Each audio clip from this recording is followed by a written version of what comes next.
ஹே mic, அங்கே பாரு சாம் வரான். எப்பவும் போல அவன் ட்ரெஸ்ஸும் அழுக்காக தான் இருக்கு. டெய்லியும் போட்ட ட்ரெஸ்ஸே தான் திரும்ப திரும்ப போட்டுட்டு வரான். அவன் ஹேர் ஸ்டைல் பார்த்தியா? செம்ம காமெடியாக இருக்கு. ஜெஸி, மற்றவங்கள பார்த்து அப்படி கிண்டல் பண்ணக்கூடாதுன்னு எத்தனை தடவை உனக்கு சொல்லியிருக்கேன். அப்படியெல்லாம் மற்றவங்கள ஏளனமா பேசக்கூடாது. கிளாஸுக்கு டைம் ஆயிடுச்சு, வா போலாம். ஓ, யூஆர் ஸோ போரிங் மைக். என்னமோ உன்கிட்ட வச்சாலாம் இந்த மாதிரி ஃபன்னே பண்ண முடியாது. சரி, டைம் ஆச்சு, வா போகலாம்.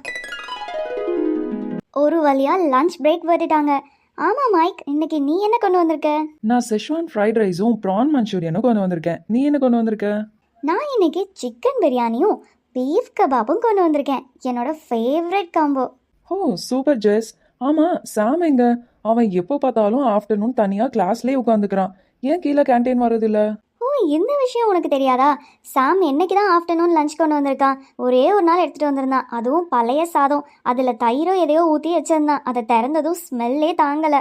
அன்னையிலேருந்து அவன் லஞ்சு கொண்டு வரதில்ல, நம்ம கூடயும் உட்கார்றதில்ல. இங்கே வந்து உட்காந்தா நம்ம வாயை தான் பார்த்துட்டு இருப்பான். அவன் தனியாகவே இருக்கட்டும், நீ கண்டுக்காத. அச்சச்சோ, பாவம் நம்ம சாம். அவனோட நிலைமை வேற யாருக்குமே வரக்கூடாது. அவன் ஃபேமிலியும் ரொம்ப புவரான ஃபேமிலி. அதனால தான் அவனுக்கு நல்ல சாப்பாடோ நல்ல ட்ரெஸ்ஸோ எதுவுமே கிடைக்கல. அதனால நான் இப்போ என்னோட லஞ்சை போய் அவன்கிட்ட ஷேர் பண்ணிக்க போறேன். பாவம், இப்படி சாப்பிடாம இருந்தான்னா அவன் உடம்பு என்னத்துக்காகும்? சரி ஜெஸ், வா, நம்ம 2 பேரும் நம்மளோட லஞ்சை அவன் கூட ஷேர் பண்ணிக்கலாம். நோ வே, என்னோட ஃபேவரட் காம்போவை போய் அவன் கூட ஷேர் பண்ணணுமா? வாய்ப்பே கிடையாது. தெரிஞ்சுதான் பேசுறியா மைக் நீ? ஜெஸ், ஏன் இப்படி பேசுற? நம்ம டெய்லியும் வெரைட்டியா சாப்பிட்றோம். அதுவும் நீ எப்படியாவது ஏதாவது ஒரு நான்வெஜ் எடுத்துக்குவ. ஆனா அவன் ஒரு நல்ல சாப்பாடு ஒரு வேளை கூட ஒழுங்கா சாப்பிட்றது கிடையாது. கொஞ்சோண்டு ஷேர் பண்ண குறைஞ்சு போயிருவியா? ஹே மைக், நான் சாப்பிட்றத இப்படி கண்ணு வைக்காத. தயவு செஞ்சு அவனுக்காக நான் சாப்பிட்றத குத்தியும் காமிக்காத. ஏன் சாப்பாடை அவனுக்கு கொடுத்தனா எனக்கு பாதி சாப்பாடு காலி ஆயிரும்.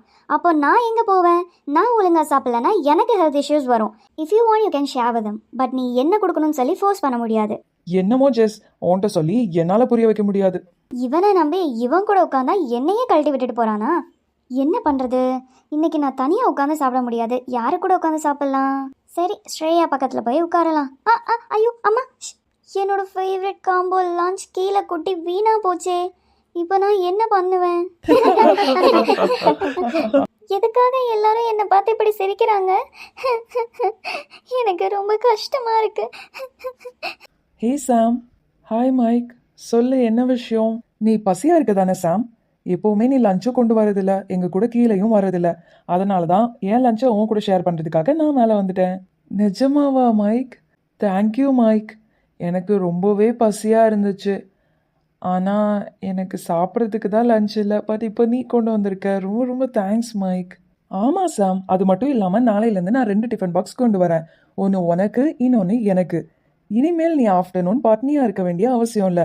அது மட்டும் இல்லாமல் என்கிட்ட நிறைய புது ட்ரெஸ் இன்னும் யூஸ் பண்ணாமே இருக்குது. நான் அதையும் உனக்கு தரேன். இனிமேல் நீயும் டெய்லி ஒவ்வொரு ட்ரெஸ் புதுசாக போட்டுக்கலாம். வேற என்ன வேணும்னாலும் நீ என்கிட்ட கேளு, நான் நிச்சயமாக உனக்கு ஹெல்ப் பண்ணுவேன். வா, தேங்க்யூ மைக். உன்னை எனக்கு ஃப்ரெண்டாக கொடுத்ததுக்கு நான் ஏசப்பாவுக்கு நன்றி சொல்கிறேன். அப்பா தேங்க்ஸ் எல்லாம் போதும், செம்மையாக பசிக்குது. வா, சீக்கிரமாக சாப்பிட்லாம்.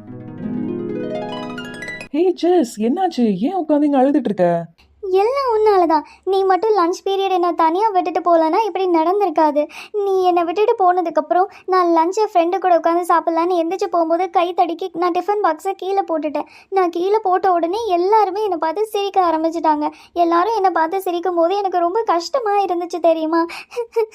ஹோ ஜெஸ், ஐம் ரியலி ஸோ சாரி. ஆனால் நீ என் கூட வந்திருந்தனா நம்ம 2 பேரும் அவங்ககிட்ட ஷேர் பண்ணி நல்லா ஹாப்பியாக சாப்பிட்ருக்கலாம். ஆனால் நீ தான் என் பேச்சை கேட்கல. அது மட்டும் இல்லாமல் இன்னொரு விஷயத்தையும் உனக்கு சொல்கிறேன், அதை கொஞ்சம் கேளு. வேதாகமத்தில் ஒரு வசனம் இருக்கு.